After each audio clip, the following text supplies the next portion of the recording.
You're listening to the Social Selling Simplified podcast. Stick around if you too are obsessed with learning things that actually work and believe that success leaves clues. We're all about identifying results-producing roadmaps and getting super clear on how to scale and grow your online business. From part-timer to president, social selling expert Ashley Shaw will help you connect the dots and take the guesswork out of what works to grow a social selling empire. It's time to hear from social selling legends, listen in on truthful conversations, and learn the best tips and tricks to reduce the marketing overwhelm so you can build the social selling business of your dreams. If you're ready to go all in, no holding back, and build the business you've always wanted, you're in the right place.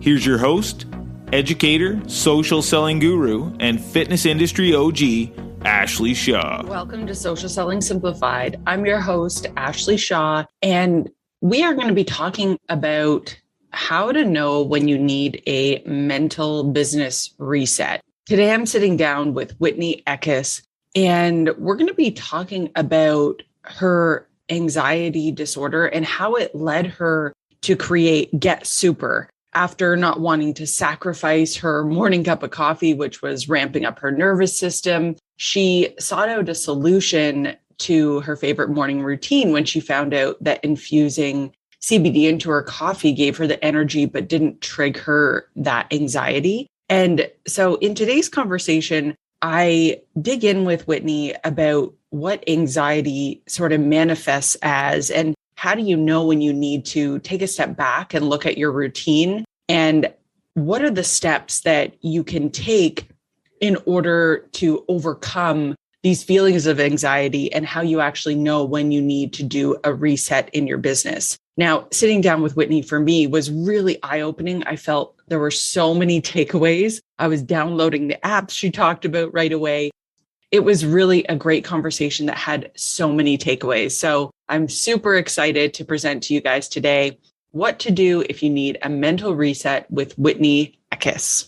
Whitney, thank you so much for being here today on Social Selling Simplified. So let's dive in a little bit and start with your story. Can you tell and share with my listeners a little bit about how you became a serial entrepreneur and doing what you do today?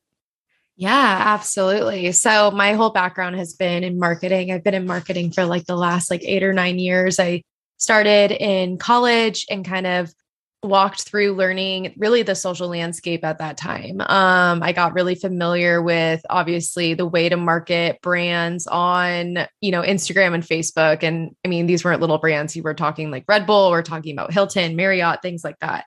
And so from that standpoint, I launched my agency a couple of years after that, and was just in this really awesome kind of entrepreneurial state with my agency and working with other clients and working with other brands.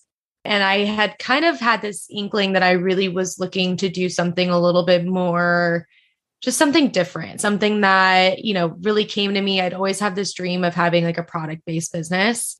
And then 2020 came. And when 2020 came, we had lost so much business in terms of marketing. We were primarily we had primarily the most amount of clients within the hospitality space. And obviously all hospitality kind of had to go through a pause or a shutdown or things like that. So it gave me a little bit more free time to really think about what I was really wanting to do and what I was looking for. And then during that time too, I was also diagnosed with severe anxiety and depression. So I was walking through my own mental health journey. I was really kind of going through a reckoning of what I wanted to do and what my next step in my career was going to be, as I'm sure a lot of people in 2020 witnessed. And then I basically had this awesome opportunity come to me where I was able to launch Get Supr, which is our hemp-infused instant coffee. And from that standpoint, we've been developing this product. We launched in October, and we're really kind of marketing ourselves as this instant wellness beverage company to help entrepreneurs, moms, just career-driven women, or women just in their day-to-day life feel a little bit more super. I love it. I want to ask you a couple questions about, as we before we started recording, I said to you that I just wanted to have a super authentic conversation sort of around this correlation between entrepreneurship and wellness and mental health. And there's all these things that are very intertwined in it and much different than when you work a 9 to 5. When this whole market shifted for you, so this is the whole, marketing agency angle. It was that, did you find that was intertwined at all with your mental health journey? Were there any parallels with that?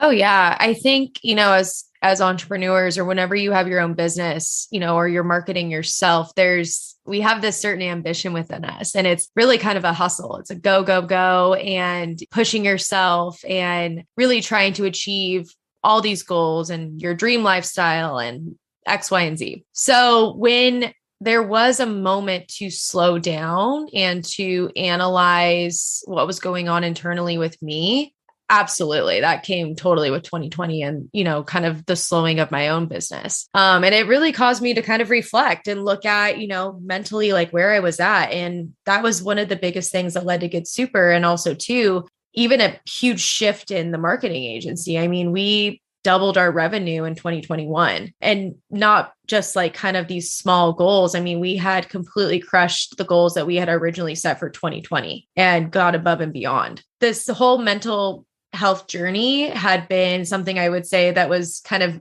stirring within inside me for a couple of years. And then when the pause happened, it was something that forced me to look a little bit deeper. And when I did look a little bit deeper, I recognized as an entrepreneur, there was a whole lot of work to be done. There was a lot of mindset shifts. There was a lot of self-care that wasn't happening. There was a lot of just mental health care that I needed to educate myself on. Okay. So interesting. I was part of a mastermind, and it was with Rick Mulready. And he used to always say that it's really important that you are able to sit at the dinner table with you in this chair and your business in a chair beside you, because you are not your business. And I was curious on that answer, because I think I come from a fitness sales history, the last 16 years of when I was working in corporate, it was always a sales driven environment. So what tended to happen in that sort of culture is that if you did not hit your goals, it was an ugly situation, just in the sense that, anyone who's a driven person, when you don't hit your goals, it can feel like that piece of that identity, it's being shaken a bit. I'm always curious to know other people's experiences of that when they have that shift where all of a sudden factors that are external to them are shaken, and they have to make that decision with how they respond and how does that impact their sense of self in those moments. Absolutely. Yeah. I would say that there's a couple things that go along with being an entrepreneur.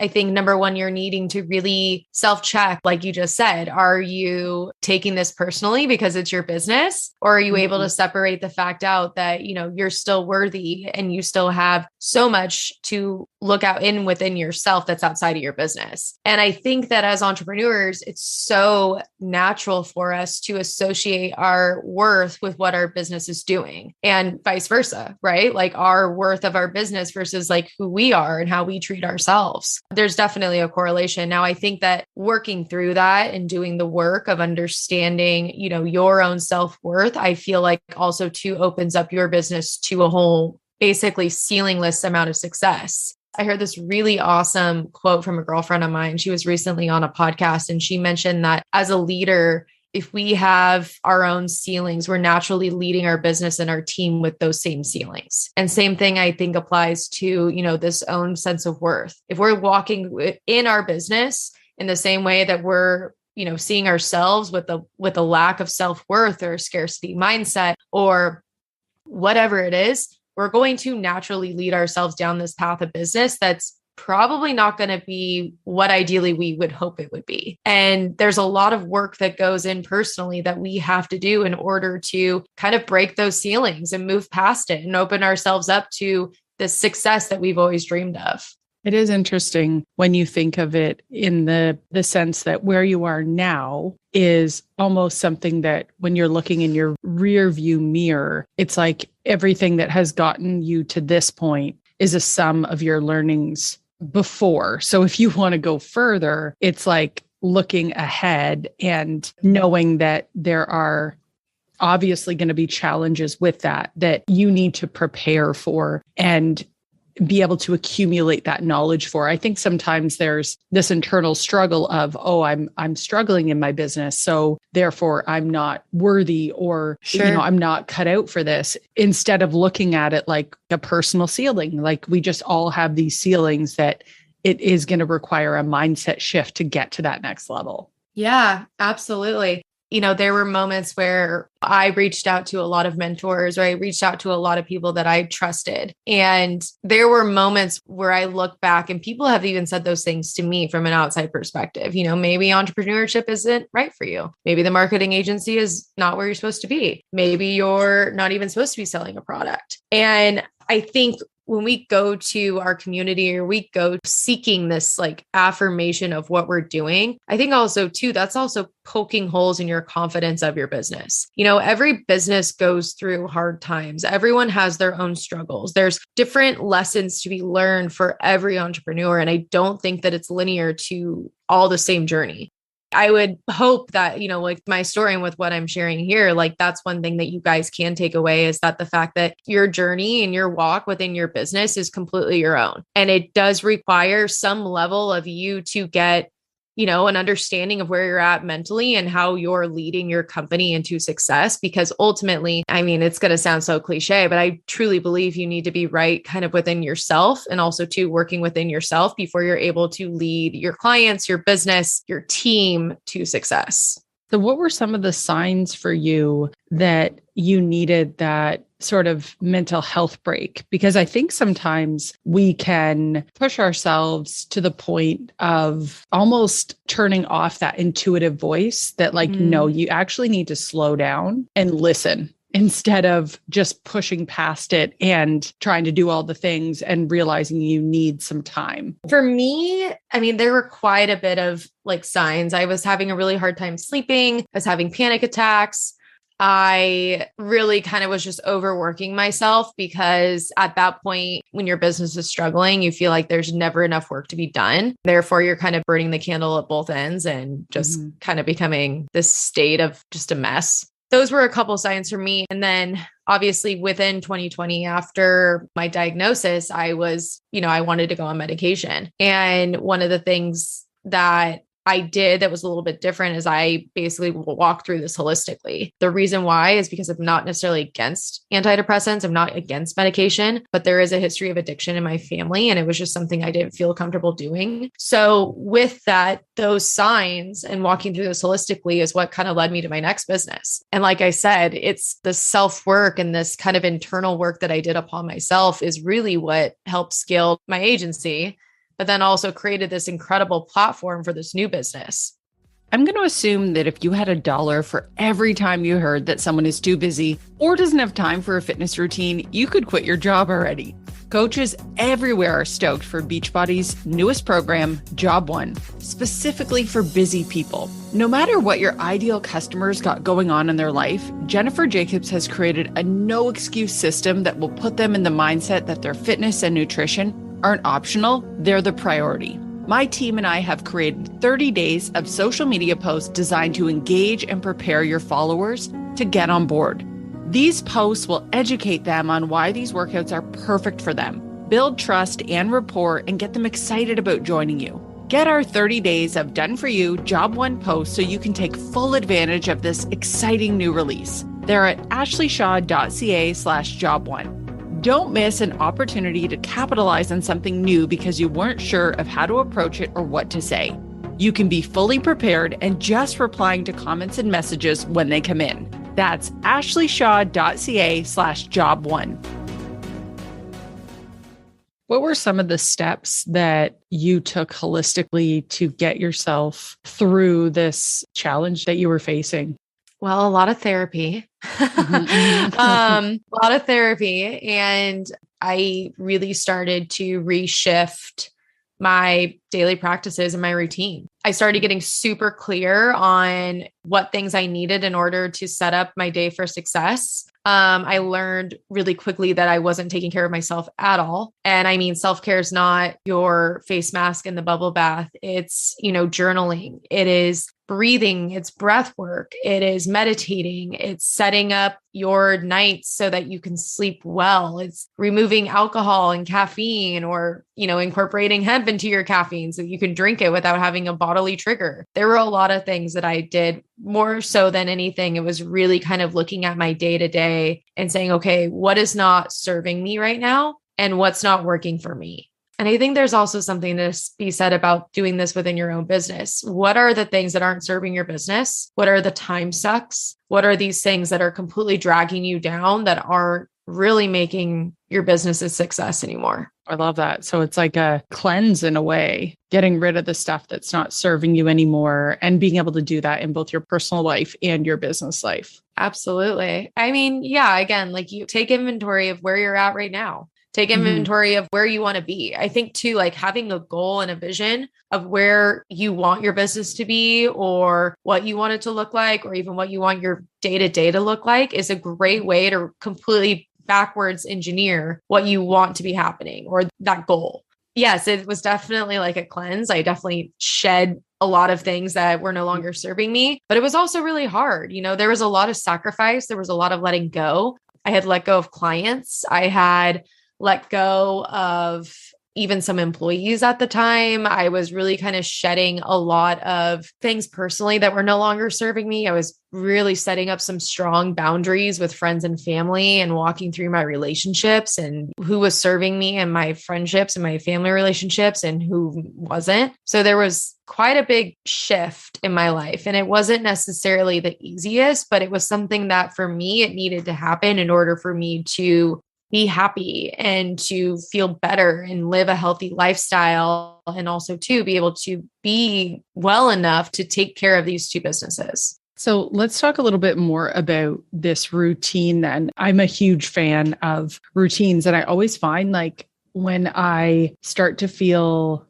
overwhelmed, not myself, and more pessimistic than optimistic, I can always relate it back to my routine and what has maybe shifted or happened. So what does your morning routine look like now? Yeah, it's kind of a long one. Right around 7:30 or 8, I'll get up. I'll probably do about an hour to an hour and a half of meditation and journaling and just some kind of self-work. I'm very big about goals. I'm very big about writing out like what needs to happen and like what is in my brain and how do I make it come to fruition. And so I will do that. I don't take usually any calls before 10 a.m. That way I can immediately after my morning practice settle in and start walking through the things that I need to get done for the day.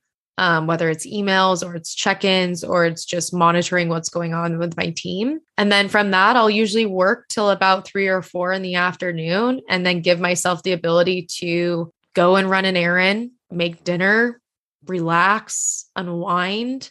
And then usually I'm in bed by like 8 or 9 o'clock. Like, again, I've struggled with sleep for so long that sleep is something that is like a luxury to me. So the more I can just bask in it and be able to rest my body, the more I'm actually able to thrive and be able to feel better.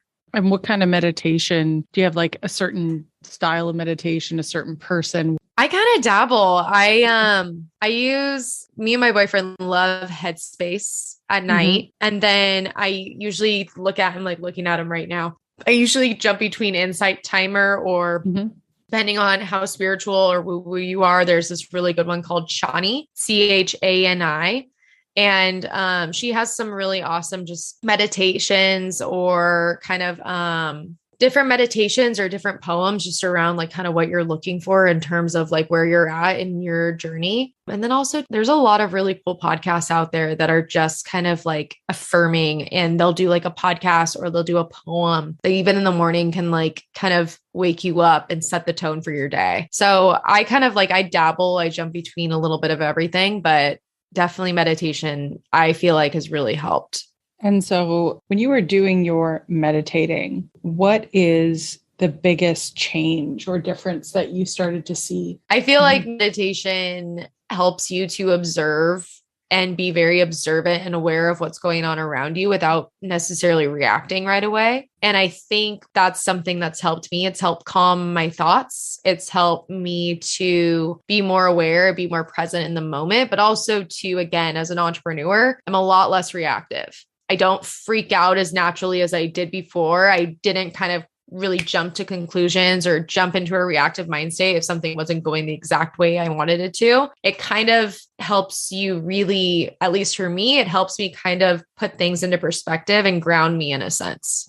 So Shawnee is on Insight Timer? Or no. So Chani is its own app, and then Insight Timer is its own app. Oh, cool. Okay. I know about Insight Timer. I use that one all the time. Yeah. And then Headspace too. Headspace is great. Yeah. And I actually use Headspace as well. So that's kind of cool. I like how you have one for like the evening and one for the morning. And when you said you do, like you connect with your goals, what does that look like? Like how often are you setting goals? And then what does it look like? Are you connecting with them in your meditations, or is that more the journaling that you would say?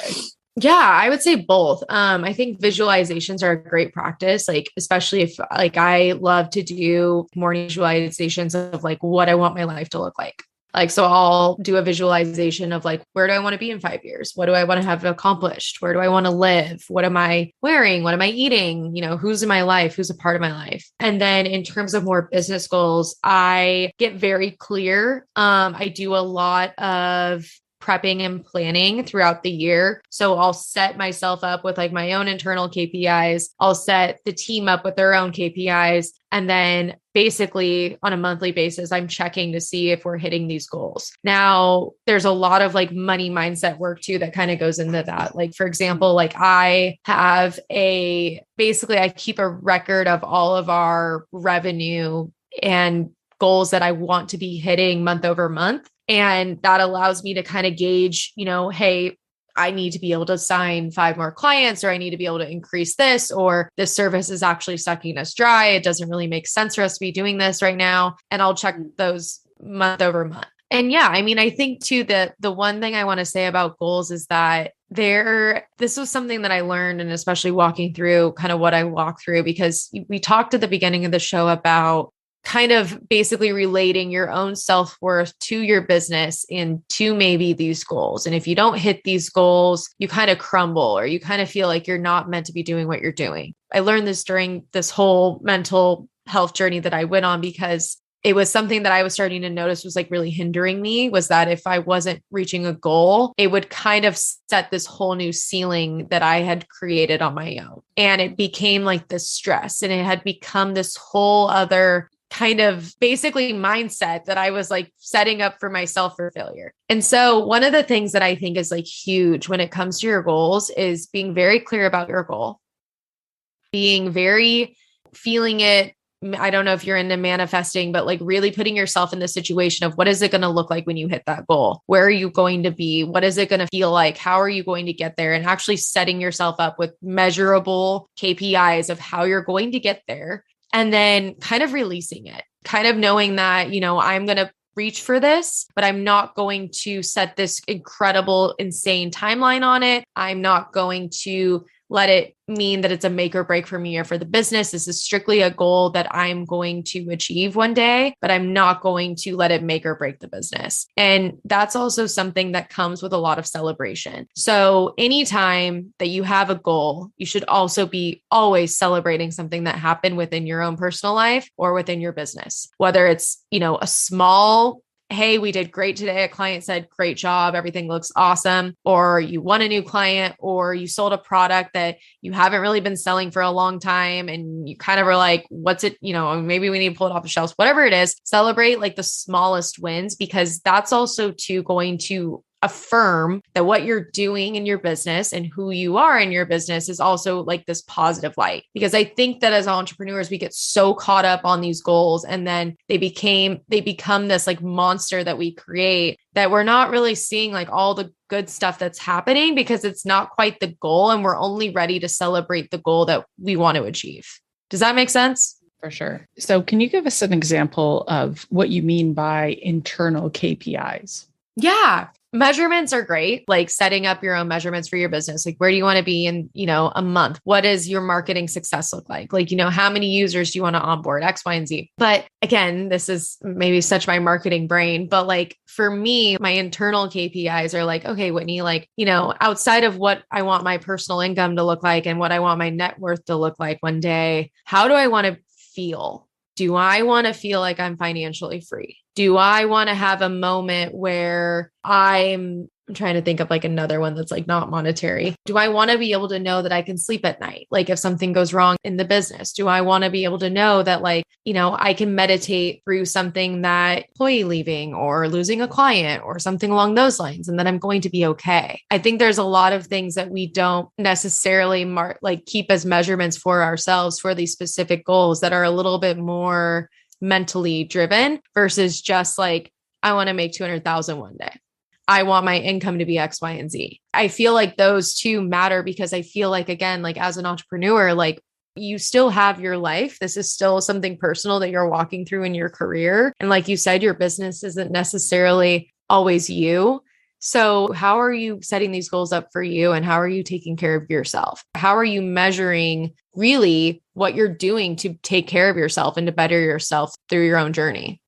That's awesome. And when it comes to, you had also said monthly KPIs and goals. When you have a big goal that you've set for yourself, how do you break those down into smaller chunks so that you have a clear barometer for yourself of if you're on track? So let's say you have a big revenue goal. What would be your process in breaking that down to a monthly or quarterly basis? Yeah. So, I mean, again, just the best thing that you can do is you can look at your goal and kind of reverse engineer it, right? So if I want to get to 12 clients a month, or if I want to be bringing in X amount of income, what do those clients need to be paying me? Or how am I going to reach those 12 clients? How many emails a day do I need to be sending out and connecting with people and getting on a call with them? Those are things that we put into place like within the agency. And we kind of, again, backwards engineer it for a sense of, okay, cool. Like we want to do this amount of revenue. However,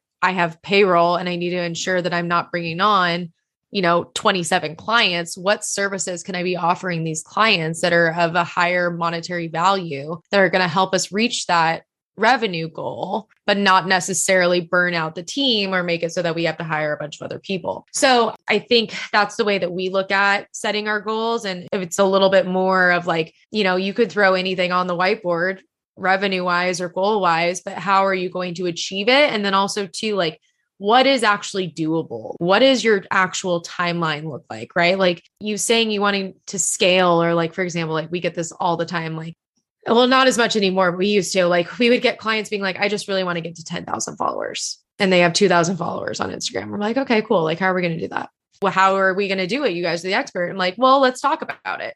How many times are you reaching out to new people? What's your field marketing look like? How many people are on your email list? How many new people are you going to get in front of through strategic partnerships, giveaways, influencers, ads, spend? What does this look like for you? I think when you're talking about a very specific goal, and especially too, if you're wanting to go after a very large goal, get very clear of the amount of work that's going to go into it. And if you are really setting yourself up for success by allowing an actual amount of time to get these things done, or like a practical way of getting these things done. I love that. That's amazing. Thank you so much. You provided so many great golden nuggets. So, Whitney, what is the best way for people to find you, follow you, and learn more? Yeah, absolutely. So you guys can find me on my personal Instagram at just Whitney Eckis. We have a podcast called Under the Influence Podcast, which is very fun. We bring on entrepreneurs, influencers. We talk about all about the power of influence and entrepreneurship. And then you can find my two businesses at Eckis Marketing, and Eckis is my last name. And then Get Supr, which is spelled GETSUPR, which is our hemp-infused instant coffee. Love it. Awesome. And Whitney, you mentioned a giveaway that you were going to be able to do for our listeners. So can you tell us a little bit more about that? Yeah, we would love to give you guys one of our Get Supr hemp-infused instant coffee boxes. It's awesome. If you guys are not a fan of hemp infusion, we also have our signature instant coffee, which is just as good. It doesn't come with as many benefits as our hemp infused instant coffee, but we'd love to give one lucky listener a box. Awesome. So the best way for them to do that would be to tag Whitney and then tag us in an Insta story showing that they're listening to the episode. And then we'll be able to announce a winner from there. Absolutely. Okay, that sounds great. Well, thank you so much for being here today, Whitney. It was so great getting to know you and chatting about all things entrepreneurship. Thank you so much. Thanks for taking the time to level up today. If you're ready to commit to personal and professional growth, move forward, make money, and grow your health and fitness business, head to my free community on Facebook, Business Bootcamp for Fitness Coaches, so I can support you every step along the way. Thank you so much for tuning in today, and we'll see you right back here next week on Social Selling Simplified.